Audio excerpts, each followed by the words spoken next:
PKS education channel में आपका स्वागत है। दोस्तों, अभी तक आप हमारे चैनल को सब्सक्राइब नहीं किए हैं तो सब्सक्राइब कर लीजिए, बेल आइकन घंटी दबा लीजिए ताकि आने वाली हर नई वीडियो का नोटिफिकेशन आपको मिल सके। आज आप देखने जा रहे हैं रेलवे विभागीय परीक्षा स्थापना मामले के महत्वपूर्ण प्रश्न। स्थापना मामले के महत्वपूर्ण प्रश्न। प्रश्न नंबर 1, नियोजन काल विनियमों के अनुसार कर्मचारियों को खाली स्थान कोटियों में वर्गीकृत किया जाता है। नियोजन काल विनियमों के अनुसार कर्मचारियों को खाली स्थान कोटियों में वर्गीकृत किया जाता है। इस प्रश्न का सही उत्तर जो है क्या है? बी, 4 कोटियों में। नियोजन काल विनियमों के अनुसार कर्मचारियों को 4 कोटियों में वर्गीकृत किया जाता है। वर्गीकरण। इन नियमों के तहत कर्मचारियों को निम्नलिखित 4 कोटियों में वर्गीकृत किया गया है। नंबर 1, गहन, जिसको हम इंटेंसिव कहते हैं। नंबर 2, निरंतरण कंटिन्यूअस, यानी कि निरंतरण कंटिन्यूअस। नंबर 3, आवश्यक रूप से विरामी। नंबर 4, जो चौथा कोटि है उसको अपवर्जित, एक्सक्लूडेड कहते हैं। अपवर्जित, एक्सक्लूडेड कहते हैं। गहन कोटि के कर्मचारियों को नियोजन काल की संवैधानिक सीमा सप्ताह में कितनी होती है? गहन कोटि के कर्मचारियों के नियोजन काल की संवैधानिक सीमा सप्ताह में कितनी होती है? इस प्रश्न का सही उत्तर जो है क्या है? बी, 45 घंटे। 45 घंटे। गहन कोटि के कर्मचारी के नियोजन काल की संवैधानिक सीमा सप्ताह में 45 घंटे होती है। गहन, जिसको हम इंटेंसिव कहते हैं। जिन कर्मचारियों को उनके 6 घंटे के शिफ्ट ड्यूटी में 1 घंटे से भी कम निष्क्रिय अवधि होती है, बाकी समय वह शारीरिक एवं मानसिक तौर पर व्यस्त रहते हैं, ऐसे कर्मचारियों को गहन वर्गीकरण में सम्मिलित किया गया है। इन कर्मचारियों को प्रतिदिन औसतन 6 घंटे, प्रति सप्ताह औसतन 42 या 45 कार्य घंटे प्रति सप्ताह में दिए जाने वाले विश्राम की अवधि लगातार 30 घंटे की होगी। नंबर 3, इस वर्ग में गाड़ी नियंत्रण, टेलीफोन ऑपरेटर, मोटरमैन, पेनल एवं RRI पर कार्यरत स्टेशन मास्टर इत्यादि को शामिल किया गया है। प्रतीक्षालय बेरर खालिस्तान वर्गीकरण के अंतर्गत आता है। प्रतीक्षालय बेरर खालिस्तान वर्गीकरण के अंतर्गत आता है। ए गहन कोटि, बी अनिवार्यतः सविरामी, सी लगातार, डी इनमें से कोई नहीं। इस प्रश्न का सही उत्तर जो है क्या है? बी, अनिवार्यतः सविरामी। प्रतीक्षालय बेरर अनिवार्यतः सविरामी वर्गीकरण के अंतर्गत आता है। कर्मचारियों के P&C लगातार कोटियों को शामिल कर ड्यूटी के साप्ताहिक घंटे खाली स्थान है। कर्मचारियों के P&C लगातार कोटि को शामिल कर ड्यूटी के साप्ताहिक घंटे खाली स्थान है। ए 60 घंटे, बी 45 घंटे, सी 75 घंटे, डी 54 घंटे। इस प्रश्न का सही उत्तर जो है क्या है? डी, 54 घंटे। कर्मचारियों के P&C लगातार कोटि को शामिल कर ड्यूटी के साप्ताहिक घंटे जो है वो 54 घंटे हैं। कर्मचारियों को लगातार कंटिन्यूअस कोटि के मामले में ड्यूटी घंटे लगातार खाली स्थान से अधिक होते हैं। कर्मचारियों को लगातार यानी कि कंटिन्यूअस कोटि के मामले में ड्यूटी घंटे लगातार खाली स्थान से अधिक होते हैं। इस प्रश्न का सही उत्तर जो है क्या है? सी, 10 घंटे। 10 घंटे से अधिक होते हैं। खाली स्थान को रेल सेवक के नियोजन को वर्गीकृत करने की शक्तियाँ प्रदत्त है। खाली स्थान को रेल सेवक के नियोजन को वर्गीकृत करने के लिए शक्तियाँ प्रदत्त है। ए मंडल रेल प्रबंधक, बी रेलवे के प्रधान महाप्रबंधक, सी PCSE, डी रेलवे बोर्ड। इस प्रश्न का सही उत्तर जो है बी, रेलवे के प्रधान यानी कि महाप्रबंधक। महाप्रबंधक को रेल सेवक के नियोजन को वर्गीकृत करने की शक्तियाँ प्रदत्त है। अनिवार्यतः अविरामी मजदूरों के लिए साप्ताहिक विराम खालिस्तान घंटे है, जिसमें पूरी रात बिस्तर पर लेटना शामिल हो। अनिवार्यतः अविरामी मजदूरों के लिए साप्ताहिक विराम खाली स्थान घंटे है, जिसमें पूरी रात बिस्तर पर लेटना शामिल हो। ए 22 लगातार घंटे, बी 30 लगातार 2 घंटे से कम नहीं, सी 24 लगातार घंटे, डी 30 लगातार घंटे के बराबर। इस प्रश्न का सही उत्तर जो है क्या है, सी 24 लगातार घंटे, यानी कि 24 लगातार घंटे का विराम होना चाहिए। अनिवार्यतः अविरामी मजदूरों के लिए साप्ताहिक विराम 24 घंटे, जिसमें पूरी रात बिस्तर पर लेटना भी शामिल हो।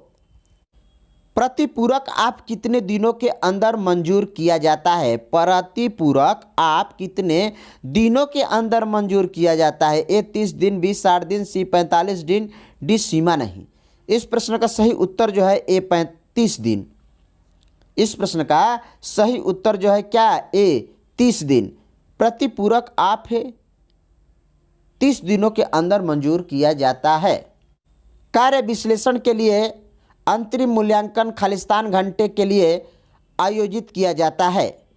कार्य विश्लेषण के लिए अंतरिम मूल्यांकन खालिस्तान घंटों के लिए आयोजित किया जाता है। इस प्रश्न का सही उत्तर जो है क्या है, बी 24 घंटे। कार्य विश्लेषण के लिए अंतरिम मूल्यांकन 24 घंटे के लिए आयोजित किया जाता है। नियोजन के वर्गीकरण के लिए अपील खाली स्थान को किया जा सकता है। नियोजन के वर्गीकरण के लिए अपील खाली स्थान को किया जाता है। ए मंडल रेल प्रबंधक, बी महाप्रबंधक, सी क्षेत्रीय श्रम आयुक्त, डी शाखा अधिकारी। इस प्रश्न का सही उत्तर जो है क्या है, सी क्षेत्रीय श्रम आयुक्त। नियोजन के वर्गीकरण के लिए अपील क्षेत्रीय श्रम आयुक्त को किया जा सकता है। कर्मचारी के अन्य विवरणों के अलावा कार्य घंटों के कार्य के बीच में साप्ताहिक विश्राम के अंतराल के विवरण दर्शाने के प्रलेख खाली स्थान कहलाता है। A duty chart, B roster, C उपस्थिति रजिस्टर, डी समयोपरि भत्ता रजिस्टर, यानी कि ओवर टाइम रजिस्टर। इस प्रश्न का सही उत्तर जो है क्या है, बी रोस्टर। क्या, रोस्टर। कर्मचारी के अन्य विवरणों के अलावा कार्य घंटों के कार्य के बीच में साप्ताहिक विश्राम के अंतराल के विवरण को दर्शाने वाले प्रलेख को रोस्टर कहलाता है। क्या कहलाता है, रोस्टर। नियोजन के सही वर्गीकरण के लिए सामान्यतः तौर पर अपनाई जाने वाली कार्य पद्धति बताएं। नियोजन के सही वर्गीकरण के लिए सामान्य तौर पर अपनाई जाने वाली कार्य पद्धति बताएं। ए तथ्यात्मक कार्य विश्लेषण, बी आंतरिक मूल्यांकन, सी प्रमाण पत्र जारी करना, डी इनमें से कोई नहीं। इस प्रश्न का सही उत्तर जो है क्या है, ए तथ्यात्मक कार्य विश्लेषण। तथ्यात्मक कार्य विश्लेषण नियोजन के सही वर्गीकरण के लिए सामान्य तौर पर अपनाई जाने वाली कार्य पद्धति जो है तथ्यात्मक कार्य विश्लेषण है। संवैधानिक सीमा के आगे काम करने वाले कर्मचारियों को प्रदत्त समयोपरि यानी कि ओवर टाइम भत्ता दर बताएं। यानी कि जब कोई भी व्यक्ति, कोई भी कर्मचारी से संवैधानिक सीमा से आगे अगर काम लिया जाता है, ओवर टाइम लिया जाता है, तो उसका भत्ता दर बताएं। ए वेतन का 2 गुना, बी वेतन का 3 गुना, सी वेतन का 1.5 गुना, डी वेतन का 5 गुना। इस प्रश्न का सही उत्तर जो है क्या है, ए वेतन का 2 गुना। संवैधानिक सीमा के आगे काम करने वाले कर्मचारियों को प्रदत्त समयोपरि ओवर टाइम भत्ता जो है वेतन का 2 गुना मिलता है। वेतन का 2 गुना मिलता है। रेल सेवक अनुशासन और अपील नियम खाली स्थान से लागू होते हैं। ए वर्ष 1968, बी 1972, सी 1966, डी 1988। इस प्रश्न का सही उत्तर जो है क्या है, ए 1968। रेल सेवक अनुशासन और अपील नियम 1968 से लागू होते हैं। खाली स्थान फॉर्म का इस्तेमाल रेलवे कर्मचारियों को निलंबित रखने के प्रयोग में किया जाता है। खाली स्थान फॉर्म का इस्तेमाल रेलवे के कर्मचारियों को निलंबित रखने के प्रयोग में किया जाता है। ए SF5, बी SF11, सी SF1, डी SF2। इस प्रश्न का सही उत्तर जो है क्या है, सी SF1। SF1 SF1 फॉर्म का इस्तेमाल रेलवे के कर्मचारियों को निलंबित रखने के लिए प्रयोग में किया जाता है।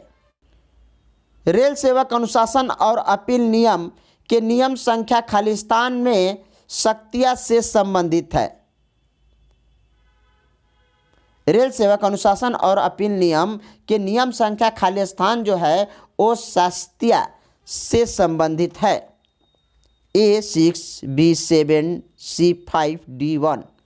इस प्रश्न का सही उत्तर जो है क्या है? A6। रेल सेवक अनुशासन और अपील नियम के नियम संख्या 6 शास्त्रीय से संबंधित है। अनिवार्य सेवानिवृत्ति, हटाना, बर्खास्त, अनुशासन और अपील नियम 1968 के अंतर्गत खाली स्थान है। ए शास्ति, बी शास्ति नहीं, सी बड़ी शास्ति, डी छोटी शास्ति। इस प्रश्न का सही उत्तर जो है क्या है? सी यानी कि बड़ी शास्ति। अनिवार्य सेवानिवृत्ति, हटाना, बर्खास्त, अनुशासन और अपील नियम 1968 के अंतर्गत बड़ी शास्ति है। रेल सेवक अनुशासन और अपील नियम नियम संख्या 9 खाली स्थान शास्त्रीय आरोपित करने के कार्य विधि से संबंधित है। ए बड़ी, बी छोटी, सी निलंबन, डी निलंबन का प्रतिसंहरण। इस प्रश्न का सही उत्तर जो है क्या है? ए बड़ी। रेल सेवक अनुशासन और अपील नियम नियम संख्या 9 बड़ी शास्त्रीय आरोपित करने के कार्यविधि से संबंधित है। इस प्रश्न का सही उत्तर जो है क्या है? ए। निलंबन कर्मचारी के मामले में खाली स्थान के आधे हिस्से के बराबर आहरण किया जाएगा। निलंबन कर्मचारी के मामले में खाली स्थान के आधे हिस्से के बराबर आहरण किया जाएगा। ए महंगाई भत्ता, बी निर्वाह भत्ता, सी निलंबन भत्ता, डी यात्रा भत्ता। इस प्रश्न का सही उत्तर जो है क्या है? बी निर्वाह भत्ता। निलंबन कर्मचारी के मामले में निर्वाह भत्ता के आधे हिस्से के बराबर आहरण किया जाएगा, यानी कि उसको वेतन दिया जाएगा। अन्य नियमों के नियम 17 के अनुसार किसी खालिस्तान प्रकृति के आदेश या अनुशासनिक कार्रवाई के अंतिम निपटान के विरुद्ध कार्रवाई की जा सकती है। ए शास्ति, बी शास्ति नहीं, सी इंटरलाक्यूटरी, डी कुछ नहीं। इस प्रश्न का सही उत्तर जो है क्या है? सी इंटरलाक्यूटरी। अन्य नियमों के नियम 17 के अनुसार किसी बातचीत या वार्तालाप प्रकृति के आदेश या अनुशासनिक कार्रवाई के अंतरिम निपटान के विरुद्ध कार्रवाई की जा सकती है। इस प्रश्न का सही उत्तर जो है क्या है? सी इंटरलाक्यूटरी। इंटरलाक्यूटरी का अर्थ होता है बातचीत या वार्तालाप, यानी कि बातचीत या वार्ताकार प्रकृति के आदेश या अनुशासनिक कार्रवाई के अंतिम निपटान के विरुद्ध कार्रवाई की जा सकती है। अनुशासनिक प्राधिकारी की अपील के विरुद्ध अपील अपीलिएंट द्वारा उनके अपने खालिस्तान की जा सकती है। ए अपने नाम पर, बी अनुशासनिक प्राधिकारी, सी अपीलकर्ता प्राधिकारी, डी महाप्रबंधक। इस प्रश्न का सही उत्तर जो है ए अपने नाम पर। अनुशासनिक प्राधिकारी के अपील के विरुद्ध अपील अपीलिएंट द्वारा उनके अपने नाम पर की जा सकती है। खाली स्थान को छोड़कर किसी भी उच्च प्राधिकारी को अपील की जा सकती है। ए अनुशासनिक प्राधिकारी, बी मंडल रेल प्रबंधक, सी अपीलेंट अधिकारी, डी महाप्रबंधक। इस प्रश्न का सही उत्तर जो है ए अनुशासनिक प्राधिकारी, यानी कि अनुशासनिक प्राधिकारी को छोड़कर किसी भी उच्च प्राधिकारी को अपील की जा सकती है, चाहे मंडल रेल प्रबंधक हो, अपीलेंट अधिकारी हो, महाप्रबंधक हो। इस प्रश्न का सही उत्तर जो है ए अनुशासनिक प्राधिकारी। रेल सेवक अनुशासन और अपील नियम के नियम संख्या 25 खाली स्थान से संबंधित है। रेल सेवक अनुशासन और अपील नियम नियम संख्या 25 खाली स्थान से संबंधित है। ए पुनरीक्षा, बी अपील, सी संशोधन, डी साक्ष्य। इस प्रश्न का सही उत्तर जो है क्या? सी संशोधन।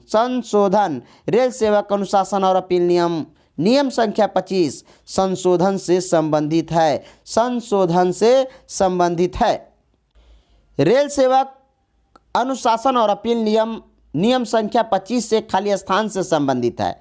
रेल सेवक अनुशासन और अपील नियम नियम संख्या 25 से खाली स्थान से संबंधित है। ए पुनरीक्षा, बी अपील, सी स्पष्टीकरण, डी साक्ष्य। इस प्रश्न का सही उत्तर जो है क्या, सी स्पष्टीकरण। स्पष्टीकरण रेल सेवक अनुशासन और अपील नियम नियम संख्या 25 से स्पष्टीकरण से संबंधित है। अधिरोपित कर्मचारी की मृत्यु के मामले में अनुशासन कार्यवाहियों को खालिस्तान किया जाना चाहिए। अधिरोपित कर्मचारी की मृत्यु के मामले में अनुशासन कार्यवाहियों को खालिस्तान किया जाना चाहिए। ए तत्काल बंद, बी बंद, सी अस्थायी तौर पर बंद, डी इनमें से कोई नहीं। इस प्रश्न का सही उत्तर यह है तत्काल बंद, यानी कि तत्काल बंद कर देना चाहिए। अधिरोपित कर्मचारी की मृत्यु हो जाती है तो मृत्यु के मामले में अनुशासन कार्यवाहियों को तत्काल बंद किया जाना चाहिए। इस प्रश्न का सही उत्तर जो है ए तत्काल बंद किया जाना चाहिए।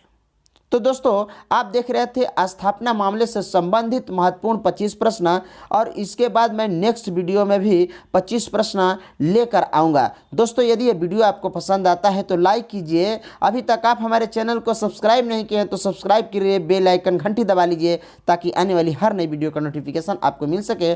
दोस्तों इसी के साथ मैं आपसे विदा लेता हूँ। नेक्स्ट वीडियो में फिर आपसे मुलाकात होगी। जय हिंद।